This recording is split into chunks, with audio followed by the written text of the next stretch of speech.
공격용 헬리콥터는 현대 전장에서 지상군이 임무를 완수할 수 있도록 다양하고 필수적인 지원을 제공하며 현대 작전 개념에서 가장 중요한 군사적 요소가 되었습니다.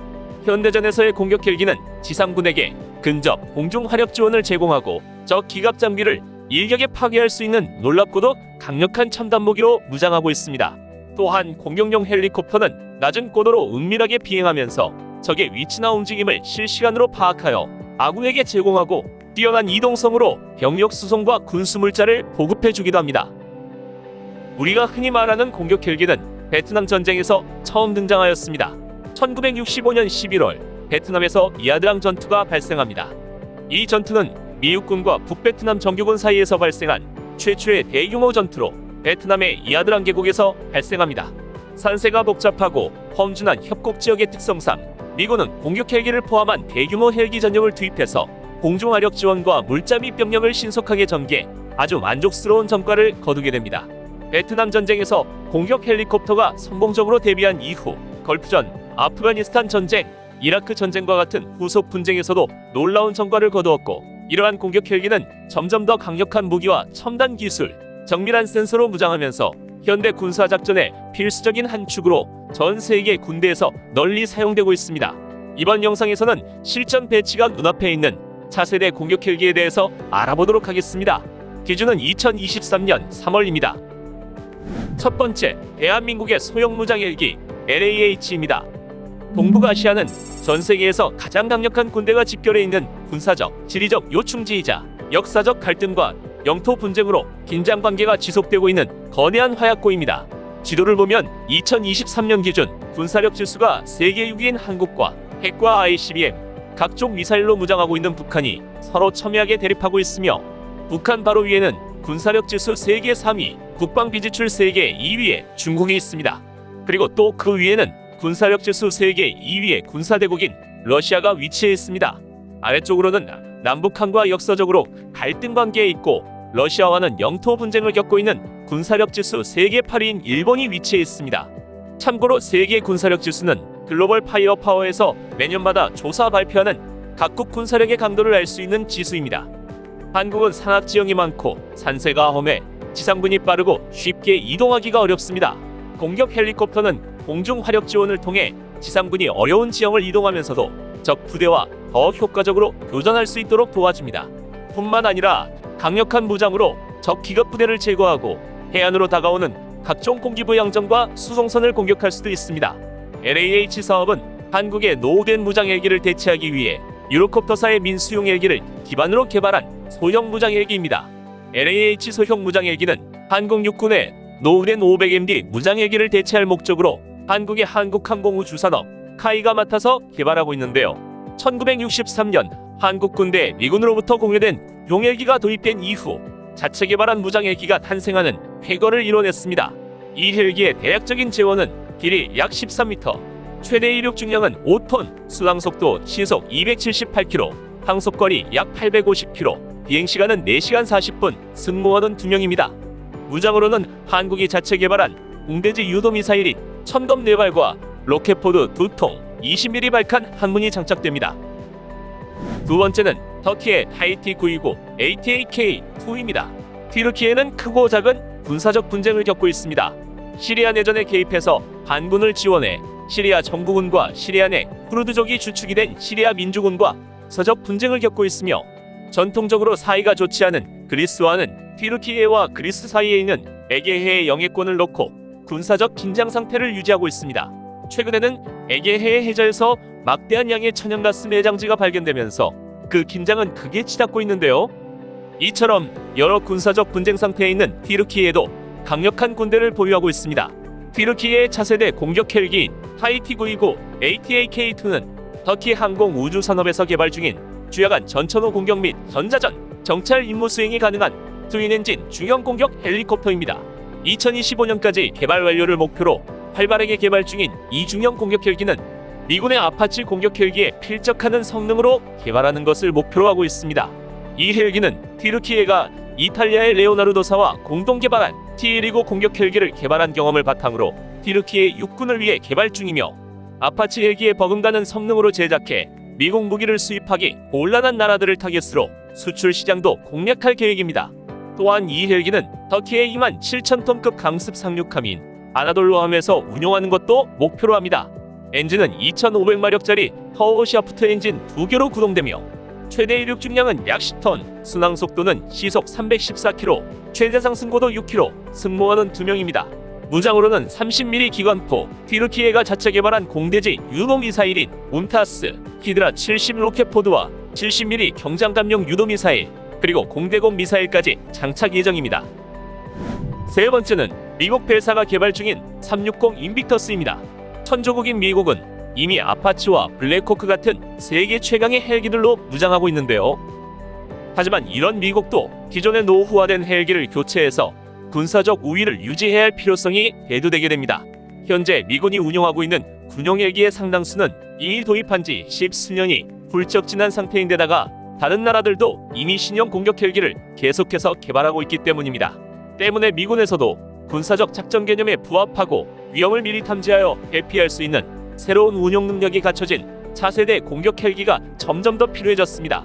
이에 미 국방부는 현재 JMR 계획으로 불리는 홍합, 다목적, 미래형 수직 이착륙기 개발 계획을 진행하고 있는데요. 이 JMR 계획은 여러 체급의 헬기들을 개발하는 계획인데 이 중 카이오와 헬기와 같은 작은 체급의 헬기를 대체하는 분야인 FARA 사업의 후보 기종이 바로 벨 360 인빅터스와 시코르스키사의 레이더 X입니다. 참고로 블랙호크급을 대체하는 중형급 사업에서는 시속 565km를 낼 수 있는 벨 V280 벨러가 얼마 전에 선정되기도 하였습니다. 여하튼 벨 360 인빅터스는 벨 525 리렐리스라는 민수용 헬기의 기술, 정확히는 굴절식 로터 시스템 방식 등을 공유해 개발 중인 소형 공격 및 정찰 헬기로 2023년 현재 개발이 거의 마무리되었다고 합니다. 놀랍도록 미래지향적인 디자인의 이 헬기는 얼핏 이전 비운의 공격 헬기인 코만치와도 많이 비슷해 보이는데요. 한 개의 엔진과 사엽 로터가 장착된 핸덤 방식의 2인승 헬기입니다. 조종석 아래에는 20mm 기관포가 장착되어 있고 소음을 줄이기 위해서 기울어지고 가려진 테일 로터를 가지고 있는 게 특징입니다. 메인 엔진으로는 한 개의 제너럴 일렉트릭 파워샤프트 엔진이 장착되며 보조 동력 장치로 프레넴 피트니 파워샤프트 엔진이 추가로 장착됩니다. 최고 속도는 시속 370km가 넘고 순항 속도는 시속 330km, 전투 행동 반경은 250km, 승무원은 2명입니다. 무장으로는 20mm 기관포와 내부 무장창 안에 각종 유도 미사일이 장착됩니다. 네 번째는 미국의 레이더 X입니다. 미군의 JMR 사업에서 바로 앞에 소개해드린 벨 360 인빅터스와 경쟁하는 기종입니다. 따라서 인빅터스와 레이더 X는 둘 중에 하나만 세상에 나오게 됩니다. 시코르스키사에서 개발 중인 레이더 X, 정확히 시코르스키 SU-17 레이더는 미군의 차세대 정찰 및 공격 헬기 개발 계획에서 벨 360 인빅터스와 경쟁하는 모델로 공축 관절 로터와 꼬리에 달려있는 추진식 프로펠러가 특징인데요. 이 독특한 항공역학으로 말미암아 이 헬기는 무려 시속 440km의 속력을 낼 수 있는 아주 날렵한 경공격 정찰 헬기가 되었습니다. 이 헬기는 이미 2015년에 시험 비행에 성공한 상태입니다. 이 강력한 공격 헬기는 원래 벨 헬리콥터사의 정찰 및 관측 헬기인 OH-58 카이오와 헬기와 MD 헬리콥터사의 미 육군 특수전 부대용 MH-6 리틀버드의 후계기로 개발이 시작되었습니다. 하지만 이 개발 계획은 중도에 취소되었고 이후 미군의 통합 다목적 미래형 수직 이착륙기 사업 계획 프로그램의 한 부분인 JMR 라이트 분야로 편입되었습니다. 2명의 조종사 이외에 추가로 6명의 병력을 수송할 수 있는 다재다능한 헬기입니다.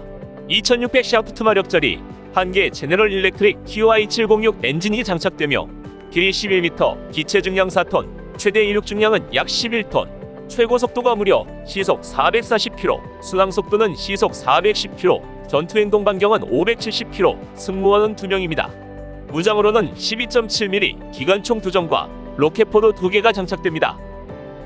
다섯 번째는 타이거 공격 헬기의 최신 개량형인 타이거 마크3입니다. 미국에 아파치가 있다면 유럽에는 타이거 공격 헬기가 있습니다. 이 현대적인 공격 헬기는 유로콥터사에서 개발하였으며 1991년 첫 비행을 시작으로 총 135대가 생산되어 독일, 프랑스, 스페인, 호주 등에서 운용하고 있습니다. 이 헬기는 아주 민첩한 기동성을 가지고 있으며 비탐성이 개선되어 탐지가 쉽지 않고 다양한 무장 시스템이 마련되어 있어 강력한 공격력을 가지고 있습니다. 여기에 그치지 않고 바로 얼마 전인 2023년 3월 이 타이거 공격 헬기의 최신 개량 사업이 시작되었는데요. 이 최신 개량형 타이거가 바로 타이거 마크 3입니다. 타이거 마크 3 공격 헬기는 프랑스와 스페인이 협력하여 유럽의 에어버스사에서 개발을 추진하고 있습니다. 추후 독일의 참여 가능성도 예상되고 있습니다.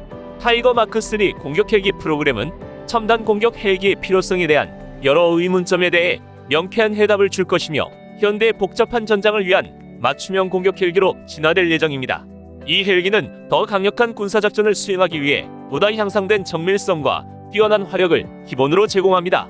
이 강력한 공격 헬기는 최첨단 헬멧 장착 디스플레이와 사프란 스트릭스 조준경, 사프란 관성 항법 시스템 등 다양한 최첨단 장비가 장착되고 통합 전장 관리 시스템과 각종 최신 미사일로 무장될 예정입니다. 여섯 번째는 러시아의 Ka-52 엘리게이터의 최신 개량형인 Ka-52M 공격 헬기입니다. 러시아는 지리적으로 유럽과 아시아 두 대륙에 걸쳐져 있으며 광활한 영토를 가지고 있는 세계 2위 군사 대국입니다. 유럽의 나토와는 군사적으로 긴장 관계에 있고 아시아의 일본과는 영토 분쟁을 하고 있습니다. 이 광활한 영토를 가진 러시아는 그 지리적 특성으로 인해 오래전부터 항공산업이 발전해 왔습니다. 최신 전투기뿐만 아니라 여러 종류의 고성능 공격 헬기도 자체적으로 생산해서 운용하고 있습니다. 광활한 영토와 험준한 지형적 특성으로 인해 병력과 물자를 신속하게 이동시킬 수 있고 강력한 공격력을 가진 공격 헬기는 러시아군의 중요한 군사적 자산입니다. 또한 러시아는 최신 공격 헬리콥터를 생산할 수 있는 기술과 대규모 방위 산업체를 가지고 있기 때문에 수출을 통해 막대한 부가가치를 창출하고 세계 방위 시장에서 러시아의 영향력을 증가시키기도 합니다. 이런 러시아가 미국의 아파치 공격 헬기에 대응하기 위해 Ka-52 엘리게이터라는 강력한 공격 헬기를 도입했었는데요. 이 Ka-52의 최신 개량형이 바로 Ka-52M 공격 헬기입니다. 기본적으로 Ka-52 공격 헬기는 첨단 항전 장비와 정밀 센서를 갖추고 있어서 야간 및 악천후에서도 운용이 가능한 전천후 공격 헬기입니다. 조종사와 무장사 2명이 탑승하며 시속 300km가 넘는 빠른 기동성과 레이더 피탐성을 개선하여 낮은 RCS를 가지고 있습니다. 뿐만 아니라 이 헬기의 가장 강력한 특징은 바로 엄청난 무장을 장착할 수 있다는 점인데요. 각종 공대지 유도무기와 로켓포드, 30mm 기관포 등을 장착하고 이글라와 아처 같은 대공 미사일도 장착하여 제한적인 대공작전도 가능합니다. 최신 개량형인 Ka-52M은 기수 부분에 일반적으로 전투기에나 탑재하는 A사 레이더가 기본으로 장착되어 있습니다. 공격 헬기의 핵심인 레이더를 최신 A사 레이더로 장착한 덕분에 동시교전 능력이 월등히 향상되었으며 원거리에서 적을 먼저 탐지할 수 있는 능력을 가지게 되었습니다. 차량과 같은 소형 표적은 45km, 군함 같은 큰 표적은 무려 150km의 거리에서 탐지해낼 수 있다고 합니다. 여기에 사거리가 무려 25km에 이르는 헤르메스 미사일의 공대지 버전을 무장으로 장착해서 사용한다고 하니 상대방은 누가 썼는지 알지도 못한 상태에서 명중당하게 될지도 모릅니다. 이 강력한 공격 헬기는 2027년까지 러시아군에 배치될 예정이라고 합니다. 일곱 번째는 이탈리아의 AW249 공격 헬기입니다. 이탈리아는 주변국들과 아주 원만한 관계를 유지하고 있는 평화로운 나라입니다. 이런 이탈리아도 제2차 세계대전을 겪은 이후 강력한 군대와 군수산업을 발전시키고 있는데요. 그 중에서도 항공산업이 매우 발달되어 있어 일반적인 민수용 항공기뿐만 아니라 강력한 군용기들도 제작하고 있습니다. 이탈리아는 현재 A129 망구스타라는 공격 헬기를 사용하고 있습니다. 이 공격 헬기는 이탈리아의 아구스타사에서 제작한 공격 헬기로 1980년대에 개발되어 현재 총 60대가 이탈리아에 배치되어 있는데요. 서유럽에서 개발된 최초의 공격 헬기입니다. 이 공격 헬기는 호우 미사일로 무장되어 있으며 주야간 전천후 운용이 가능하고 기수 부분에는 코브라와 같은 20mm 삼총신 기관포를 장착하고 있습니다. 하지만 이미 개발된 지 30년이 훌쩍 지나 기체의 노후화가 심각하고 주변국들이 점점 더 각종 첨단 장비들로 무장하고 있기 때문에 이탈리아군도 망구스타 공격 헬기를 2025년부터 순차적으로 퇴역시킬 계획을 세우고 이를 대체할 최신형 공격 헬기를 개발하게 됩니다. 이탈리아의 레오나르도사가 개발 중인 이 최신형 공격 헬기가 바로 AW249입니다. 이 헬기는 이미 2017년부터 활발히 개발 중인데요. AW249 공격 헬기는 미래 전장 상황에 맞게 제작된 최신형 공격 헬기로 빠르게 진화하는 전투 환경에 대응하기 위해 개방형 아키텍처 모듈 방식을 적용하여 상황에 따른 성능 개량이 가능하고 최첨단 통신 장비 및 고성능 전투 관리 시스템이 장착될 예정입니다. 또한 강력한 네트워크 기능으로 다른 전투 플랫폼과 팀을 이루어 작전을 수행하고 무인 장비를 통한 유무인 복합 작전도 가능하다고 합니다. 이 최신형 헬리콥터는 2개의 제너럴 일렉트릭 D700 터보샤프트 엔진으로 구동되며 최대 이륙 중량은 약 8톤, 악천후나 극한의 환경에서도 운용할 수 있도록 설계되었으며 항공모함과 같은 해상 운용도 염두에 두고 설계되었습니다. 지금까지 2023년 기준으로 이제 곧 실전에 배치될 예정인 최신형 공격 헬기에 대해 살펴보았습니다.